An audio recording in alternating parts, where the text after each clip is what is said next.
I'll be Arachniда, Shine On, Bakumatsu Bad Boys, episode 12. I'll be watching it from Crunchyroll's website, and as viewer number 2, I will be giving it like number 2 since there's already one like on the episode on Crunchyroll's website. But without further delay, I'll be starting my reaction. Hello, it's my Fady. Hope you're having a great day right now. But without further delay, I'll be starting my reaction in 1, 0, go. Oh, yeah. Man, this is it.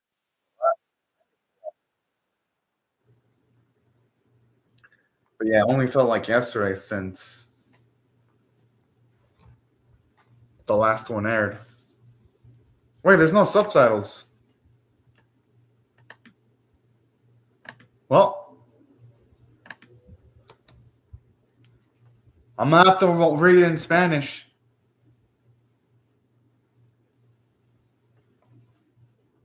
Well, no, it's luck because right now, I guess the signal's perfect. Well, there's no English subtitles because Crunchyroll sucks at their job sometimes. So I'll be reacting to it with the Spanish subtitles right now. But Spanish is not my primary language, though. So I'm gonna try my best reacting to this in Spanish because Crunchyroll can't be bothered with doing their job properly. Yeah, they've only got because I opened a second tab while the opening's playing. They've got German, or they've got French, they got Italian, Portuguese, Spanish. They don't got freaking English, though. Bravo, Crunchyroll. Good job for showing your lack of respect to Shine on Bakumatsu Bad Boys. I'm like, geez, I know this series isn't popular, but holy shit. At least have the subtitles ready for like the last episode, Crunchyroll. Holy cow.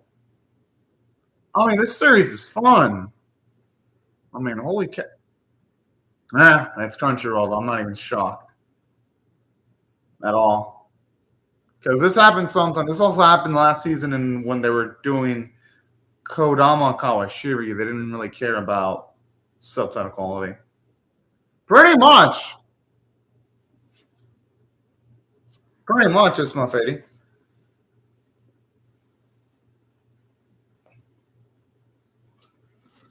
I mean, the Fulhams have the right idea of like bitching the fuck out.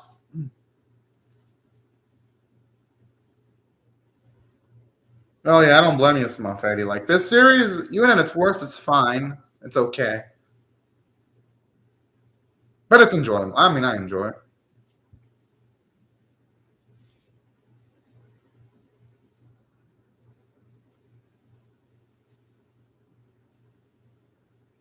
Okay, you know, shit's when all their blades are actually reacting like that.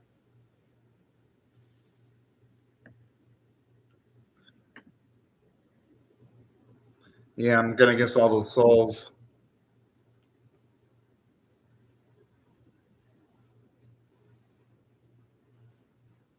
Oh,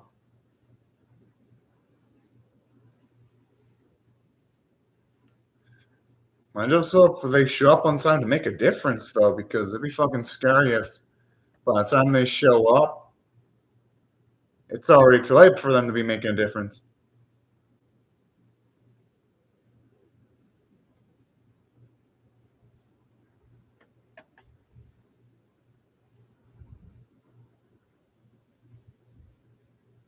Hey, I'm not gonna blame Sokka for saying that because yeah, who they're talking with, it ain't Tsukito anymore. Oh, damn! Okay, he's still got a bit of his free will.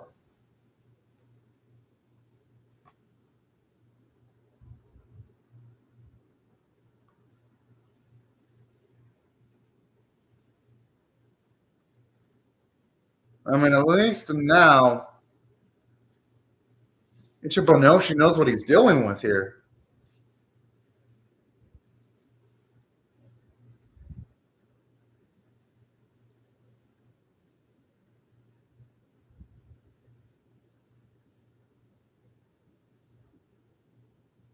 Oh. Okay, I just love seeing them with that kind of rage. Oh. Not like I still saying Bakumatsu.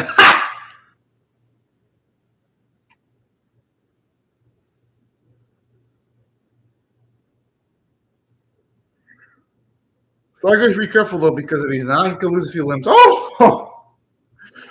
Ooh, good thing he's more skilled than the leader because. Whoa! Oh, I thought for a second he actually completely successful.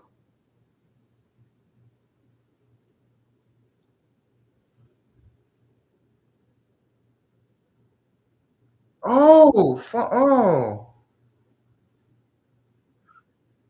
shit! And just as this thing comes to, and he's already pumping off blood.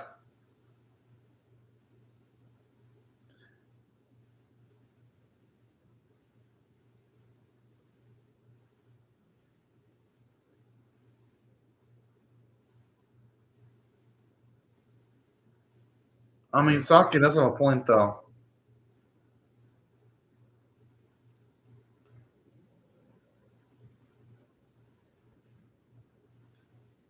I don't know. I think our Ichibanoshi should just.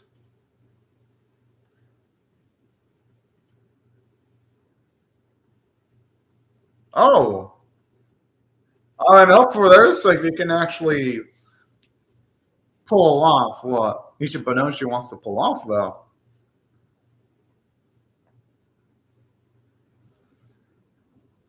And you know, it's understandable why you want to try to rescue Sugito, considering the fact that Sugito was able to, at the very least, fight off the influence of whatever's controlling him at the moment.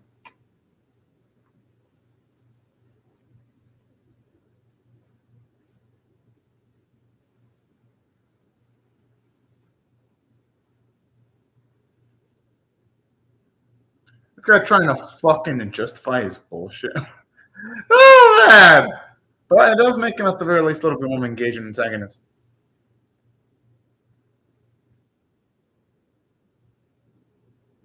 You know, when I hear those weapons fired, it feels like I'm watching a science fiction series, which I don't mind too much. I like that doo sound effects.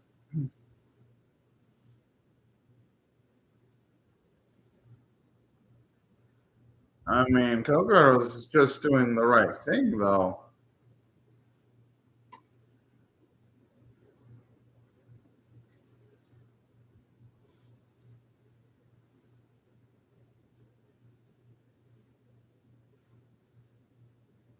Is it really on their side, though, if civilians die, though? At that point, you gotta make the argument that it really isn't on their side anymore.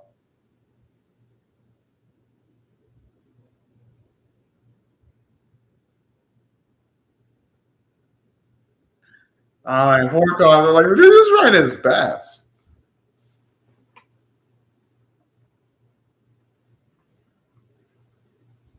I mean, he's got one hand left. He's got the other hand to use. So it could be worse.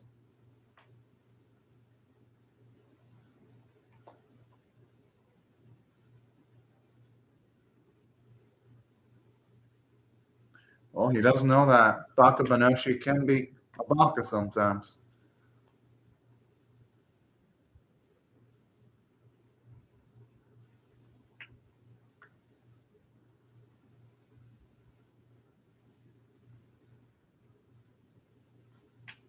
Okay.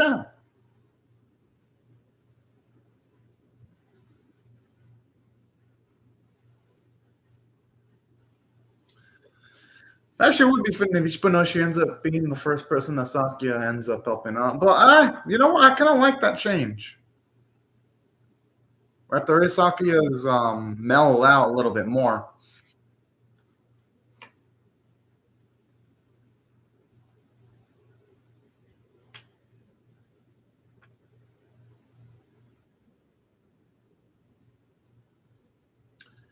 Yeah. I mean, I do like how the music really does make the whole thing more grandiose and epic.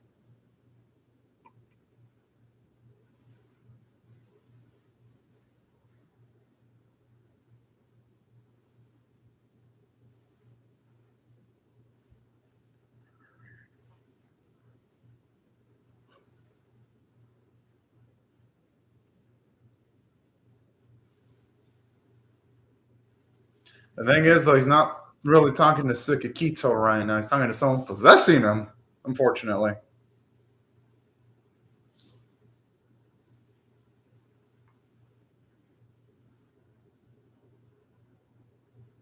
Hmm.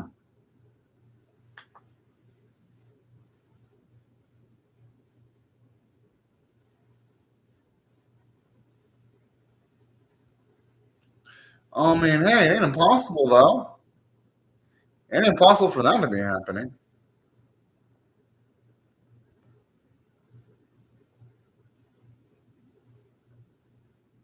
Oh, shit, we got some epic music now. Okay, that baby lecture was kind of creepy.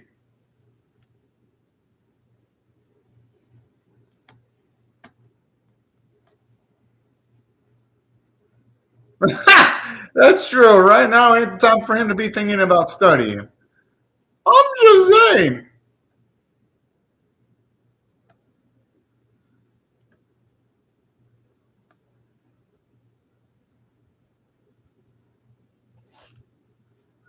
I mean, I'm not even surprised that thing has regeneration abilities considering how much it's been built up.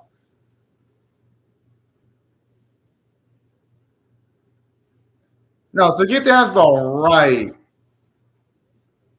to be resisting this evil Harukira fucker, considering that is Sugikito's body. So he has the right to, at the very least, make it bitch the fuck out, too, from within his body.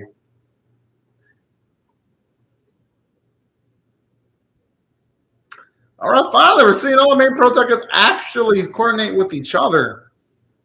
Which, after 12 episodes, it really is about damn time.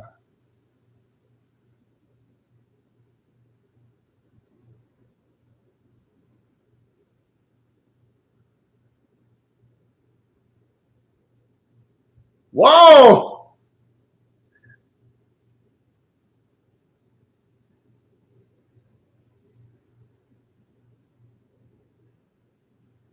Yeah!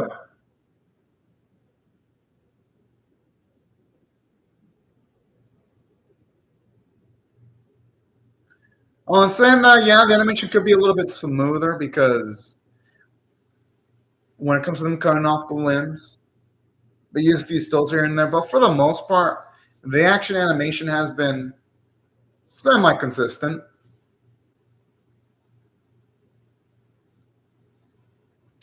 If I were him, I would also like try to rip the mask off too, just to play it safe here.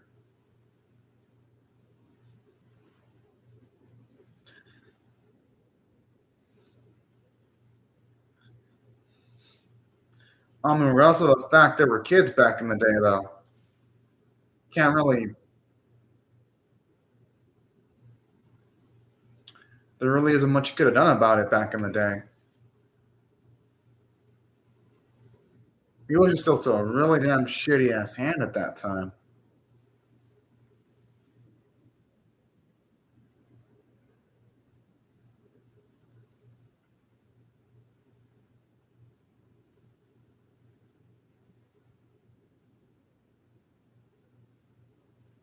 Oh,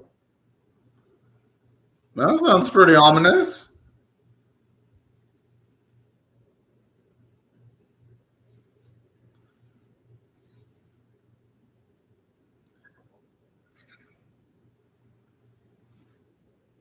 Ah, damn. Like, right when you think they're going to be able to save Sugagito, this fucking happens.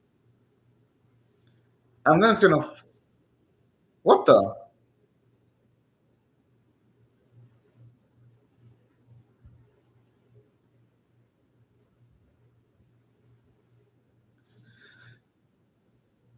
Okay, how do I get that? Akira actually looks a little bit more creepier now that it actually has flesh.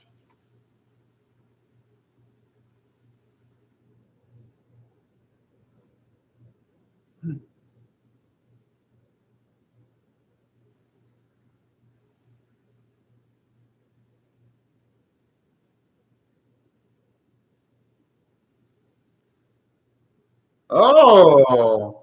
How do Akira ain't so strong now?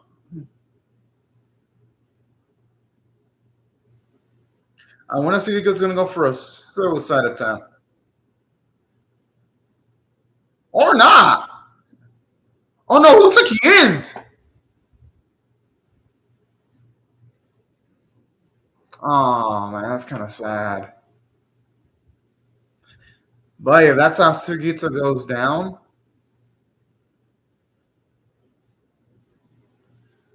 then hey, that'd be a grandiose way of going down.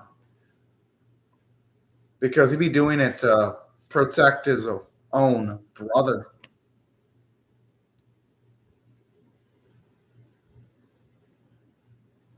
Oh. It's actually put significance for him to be. Ah, fuck! So it was his mother that did it instead, that took her own life, instead of him taking it. That is fitting, though. Damn! Oh, man.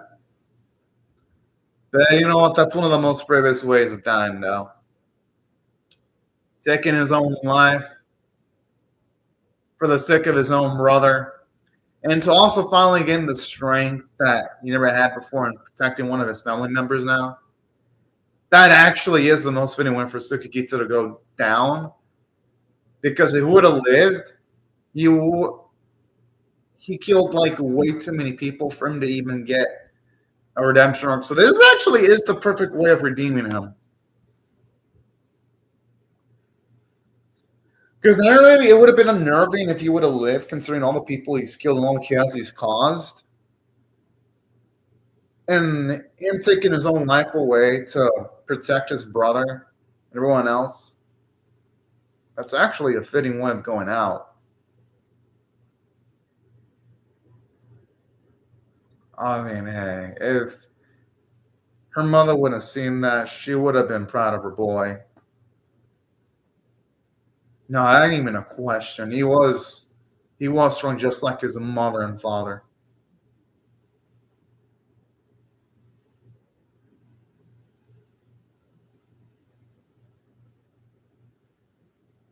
I mean, hey, to go up against Hado Akira, that must have taken loads of strength. Okay, I gotta admit, like, they did make the death scene pretty sad to its credit.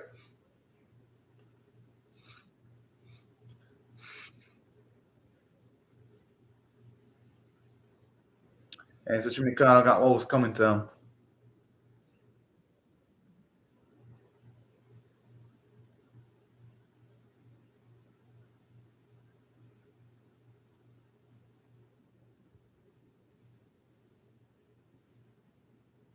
Okay, now it's just showing off the characters and their names.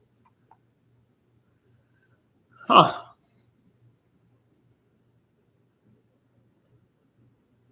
Okay, now it feels like it's actually angling towards towards the whole finale now. Wataru, I mean,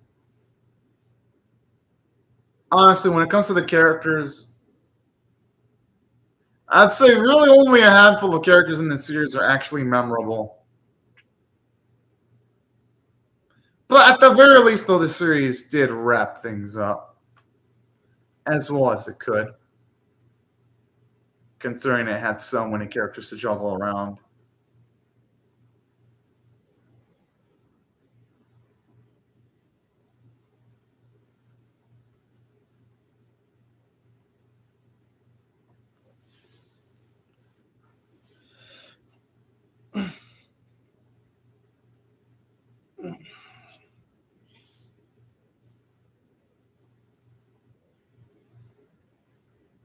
They really have actually doubles. I mean, they surpassed all expectations.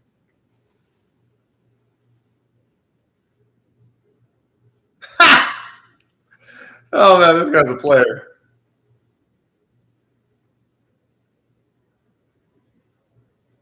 Yeah, no, that's actually a good motivation.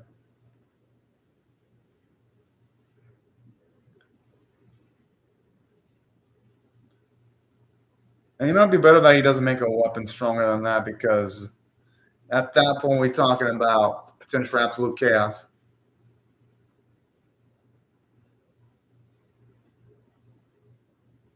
That's a question as to what Katsu are going to do next.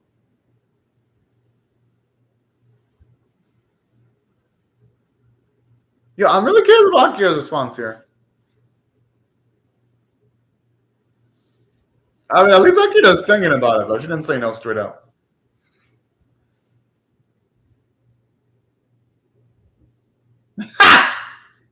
He's adorable.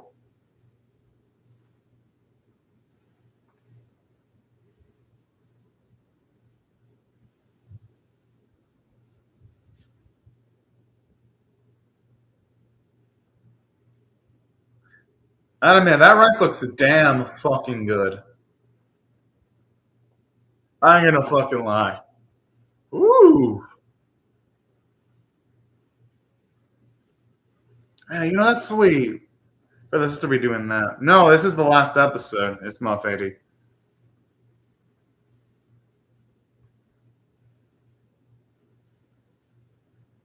Ha! That's actually cool that our boy actually wants to learn how to. All right. Nice to see Ichiban Oshi patch things up with the sister. That's cool.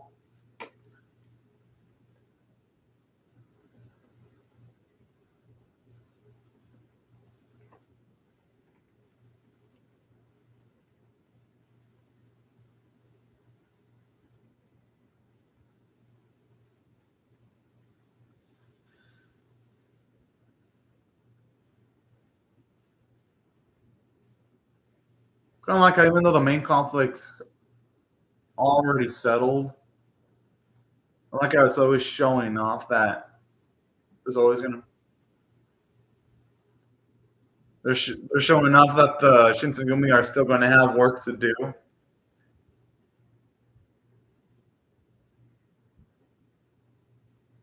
That's true. It was going to be a little bit more on time.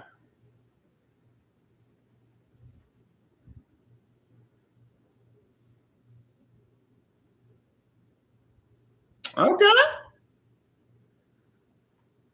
I like this because it shows a contrast in the first uses of the series. They actually completely respect their boy's command now. Okay, overall, decent ending to the series.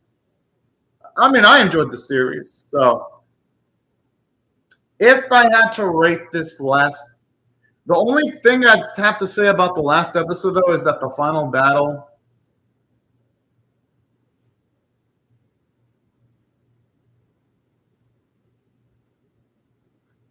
Well, yes, Mafedi. I mean, figuratively speaking, yeah, this series was dead on arrival. And here's what I think about the final episode. I enjoyed it. And if I'm being honest, though, the animation for the last fight wasn't as pretty as it could have been.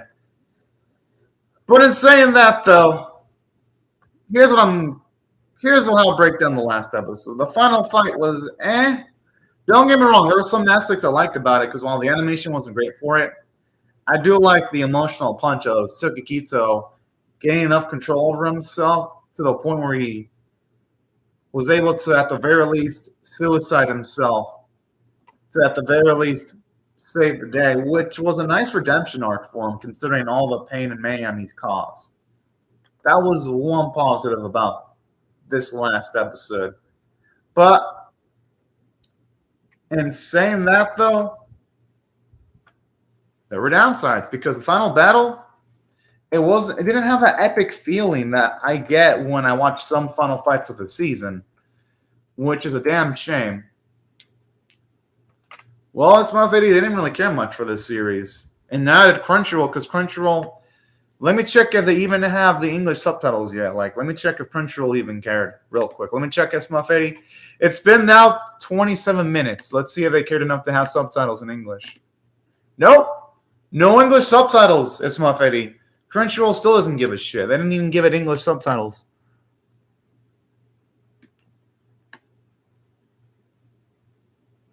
Yeah. Even people in the comments are saying no subtitles, or some people are saying that they got German subs in their feed instead of the English subs. But here's the thing about this last episode, though. It was disappointing in a few aspects, which is going to affect my overall rating of the series. Oh, so that means it wasn't production IG directly then. They just didn't care. They handed that off to one of their smaller divisions. But here's what this last episode dropped the ball in. And I know I don't think it's the worst original anime, it's Mafedi. Like this series, it had enough to the point where I'm not gonna rate it that low. Because there were surely some anime this season in Mafedi that were worse than this. Yeah, this is gonna be average to me, but here's what dropped this series from being truly great for me. For one, it's kind of annoying how they build up Katsuda and Akira's relationship. And Akira's like, oh yeah, I still don't know your response. I still don't know your own response to your proposal. Like, she still needs time to think about it. I'm like, bruh, this is like the last time we're probably ever going to see this series. And they're like, oh yeah, we're not going to completely settle this plot point between Katsuda and Akira that we building towards ever since they had great chemistry with each other. I'm like, okay, that's kind of a disappointment there because it's like, what? What the? Come on now, that's a bit wishy-washy there. Like I mean, hell, if you're not gonna have Akira have an answer, then at least have a time skip or something, so that at least we know if the relationship's really gonna progress towards a marriage and all that kind of shit. And here's another thing that disappointed about this last episode too.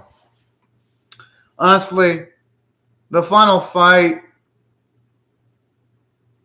it really felt like the final fight was just there for the sake of having a final fight, because the final antagonist was really an antagonist that didn't really have much build up when it came to like Haru Akira. I would have loved to find out more about this. I mean, I guess they did show flashbacks of it causing chaos in the earlier episodes, but in like its bony form, though. That's the thing. I would have loved to find out more about Haru Ikeda, the entity, its existence before it became like this weird supernatural looking entity right before they fought it, so that it'd be a little bit more hype. But yeah, that's the other bit where the disappointment came from. It's Rent a Girlfriend season 2. That's the worst. It's Rent a Girlfriend season 2. Or actually, yeah. At least for me, it feels like it's Rent a Girlfriend. That's worse than this series. So yeah, that's the issue with this last episode. I mean, it ain't like there weren't any positives, though. It was nice finally get to see an episode where everyone works together. But this episode really emphasizes my point, though, because here's the thing. Everyone kind of worked together in this last episode, but at the end of the day, it really was Tsukito that saved the day with himself suiciding. So at the end of the day, this series didn't really utilize some of its characters like Bo, Gyataru, Shogun, or Susuran properly at all. Like these four, it makes me wonder what the point was of those four characters existing, because really at the end of the day, the only characters that mattered were Akira, Ishibanoshi, Sakia, and also Katsuda. That's about the only characters that actually mattered and did anything to affect the narrative. Oh, and Isuke was decent enough. He wasn't just there in the background. So that's the thing about this last episode too. I was expecting at the very least, some shine on some of the characters that were underutilized, and I didn't get that.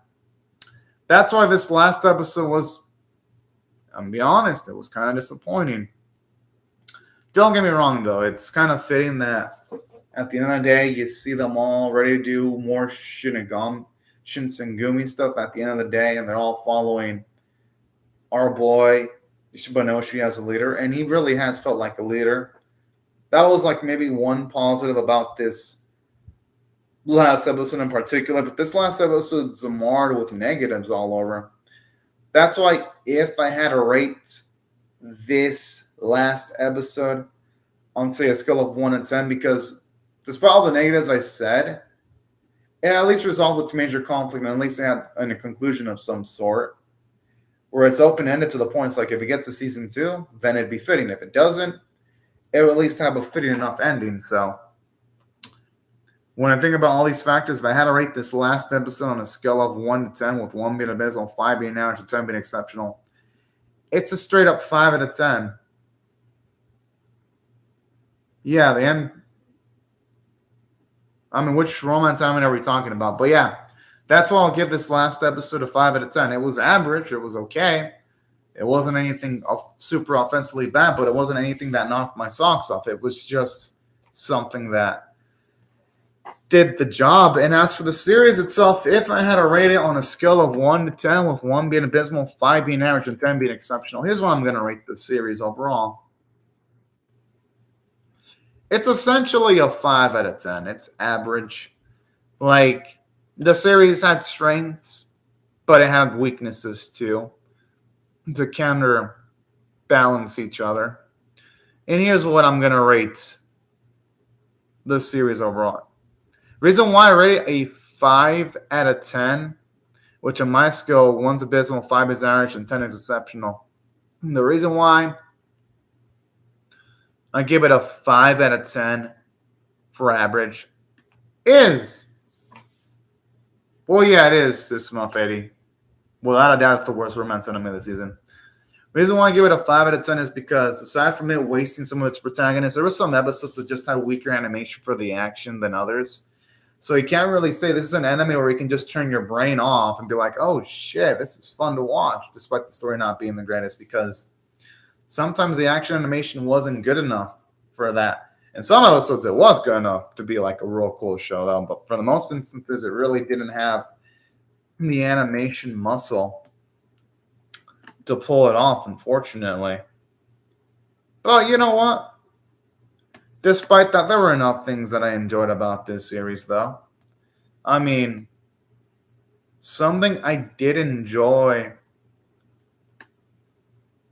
about this series is the fact that some of the comedy worked on occasions. And I did like the arc involving Tsukikito. Thought he was an interesting antagonist. I like how he started out as an antagonist. But then eventually, he ended up sort of becoming a hero in a way when he was able to fight control of what was influencing him. And he essentially committed suicide to try to protect his brother. And he essentially did the same thing that his mother did, which is take his own life away in order to protect his loved ones. That was something that, all right. Was the series the greatest ever? No, but the ending at least did enough to, at the very least, be like, well, at least this series ends semi-respectably. That's why, despite its downsides, I'm not going to give the series a below-average rating, because the last episode did enough to, at the very least, be like, well, it ended respectably, which is more than I can say for some anime this season, because some anime this season, they did not end respectfully at all. Because some anime this season ended completely fucking awfully, to the point where it makes me wonder, did the writers for this specific anime even fucking try? At least when it comes to this series, though, it's different. At the very least, there was a... Yeah, that's what I'm saying. That's why I give this 5 out of 10. Like, this anime is going to be pretty much forgettable. But at the same time, though, even though this anime is forgettable, I at least had some... At least it was something to watch. That's pretty much my best compliment for this series. It wasn't the worst series ever, and it was something to watch. But that's pretty much about the only nice thing I can say about this series. It was something to watch. Like, this anime would be something that would be perfectly playable. Like, if you hadn't... I understand the purpose of this anime. If you're like having an anime store and you had permission from Crunchyroll, this would be a nice anime to like just have playing in the fucking background that has cool aesthetics, but there's nothing beyond that. Yeah, it did. That's why I'm giving it a 5 out of 10 for average. Like, if you have this playing in the background, this makes for some good background noise, but that's about the only thing I can say about this series, because for the most part, a lot of the characters, they didn't really cut the mustard, aside from the ones I've mentioned before. But at least the voice acting was great, though. And even though the animation wasn't the greatest, the artwork was pretty cool. Yeah, the opening was actually nice. that made it somewhat bearable to get through the episodes. But yeah, overall, these are my thoughts on the series. It was okay. But anyways, right before I go, though, let me just say thank you very much to Ishmael Fady for calling to the live chat. Thank you everyone else for watching my video.